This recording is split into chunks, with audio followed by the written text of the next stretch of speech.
young age. Our music is medicine for those who are trying to heal themselves.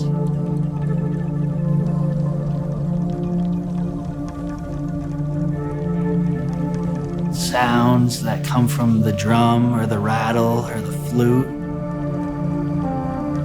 or even just our vocal cords, just that vibration alone is medicine. There were so many years that our people weren't allowed to engage in ceremony or speak our language. To be able to hold space and to use and occupy these sacred items is medicine.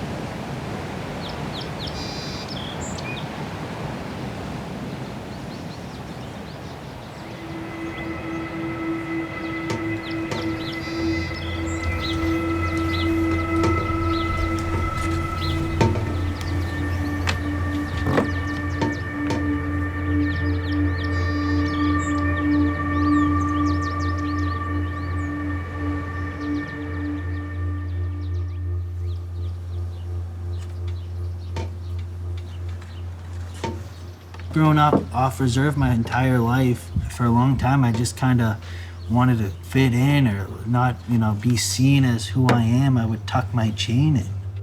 I wouldn't grow my hair out. I didn't want to speak my language. I didn't want to drum in public because I was ashamed. I was afraid of what the ramifications, nobody wants to be looked at or teased. I used to think, like, in my addiction, like, oh man, if I could just take a backpack with a little bit of smudge in it and a drum and just go up to the top of a mountain where there's nobody around. I gotta make sure there's not another car in the parking lot, and I could just belt it out, I'll find some relief, And the things that we used to do that seemed like such a foreign concept of, like, I hope this might give me a little bit of peace and serenity, have now been just my daily walks of life.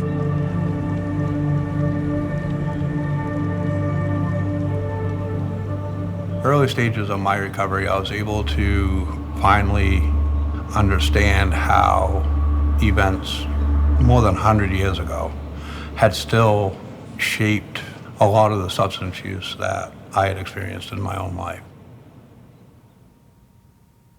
My great-grandfather left Wabanaki, Nova Scotia when he had his first child, my grandfather.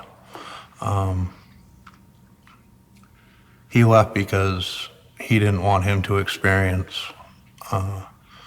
the same traumas that he had. So he moved to the Western Maine Mountains where he could basically raise his family in solitude and not have to worry about residential schools. But in doing so, he also never taught language. He didn't teach ceremony. It wasn't passed down through our generation. So when it came to me, I lived in a white world, and I always felt like I had to be a chameleon. I needed to be what other people needed me to be in whatever space I was in. And that never felt right.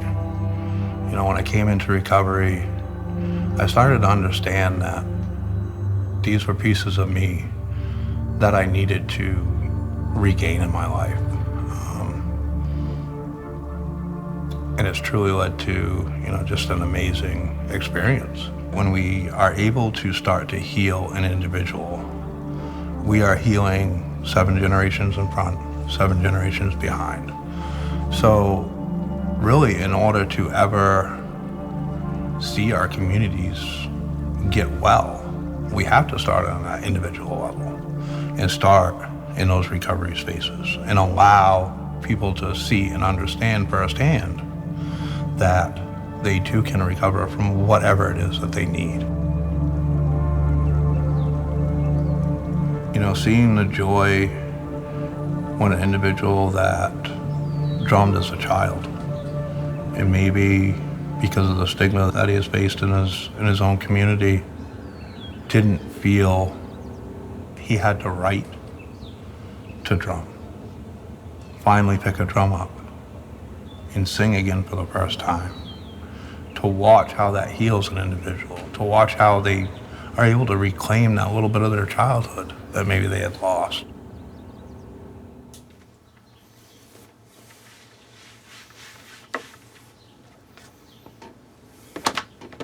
And struggling in and out of detoxes and dry spells for probably a better half of a decade before I found what was gonna work for me. There was no other options. I was at the end of my road, and I had this little girl that wasn't in my life anymore. And I just realized that she was gonna grow up without me, and that was really the breaking point. Really seeing that generational trauma being inflicted on this little girl who had absolutely no reason to have a father like me in her life, and to be able to show up in a way that was going to be productive for that little girl. And I had to heal myself from the inside before I could start spreading that hope into the other people in my life.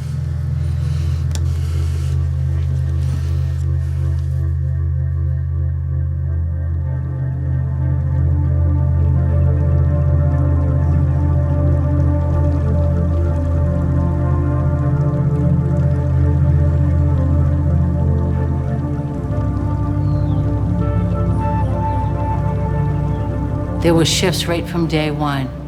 I got sober down in Jamaica Plains in Boston, and I remember people coming in there and dying. I was lucky enough to find the people I did along the way.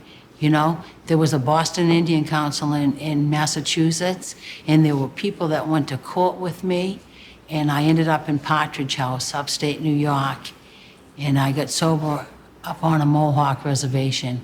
And right from the beginning, they put us in the sweat lodge. And that was the beginning of my journey right there, the culture. And I did not know that. I did not know that was happening. I just knew I went in there and I cried and I was detoxing, Like I went to detox and I went there, but I was so unhealthy. And I really think that started putting me back together.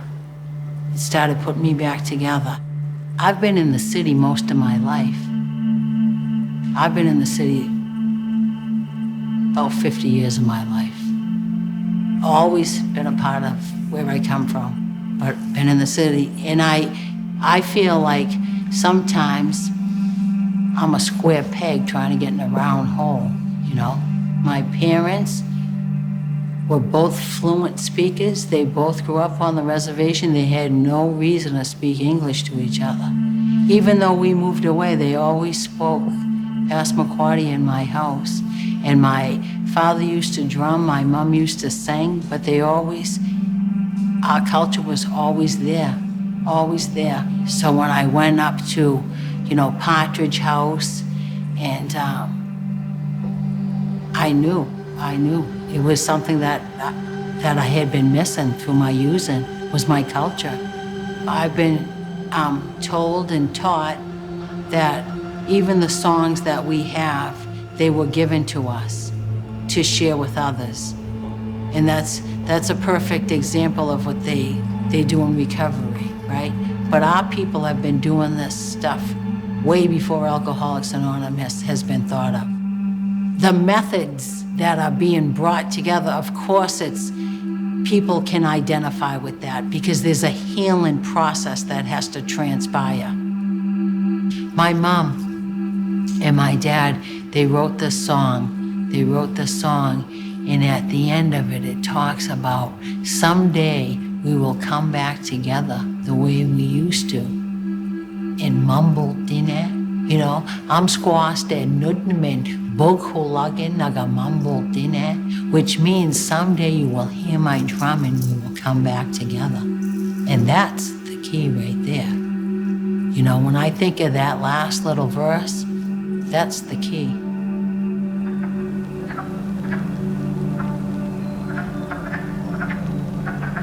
To help somebody, that's the only way you keep it in recovery. You cannot keep what you have if you don't give it away. And you certainly can't give something away you don't have. It's been the biggest gift of my life to watch Harley in recovery.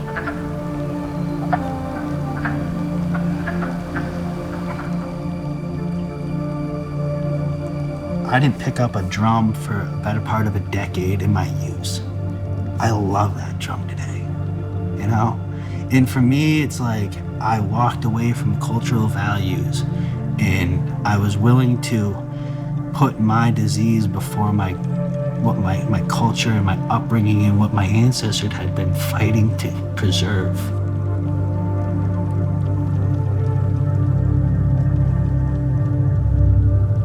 Dill is Harley Bassett. I started this journey back in 2019, a Native American in recovery. More than just being a Native American in recovery, I'm also a father in recovery.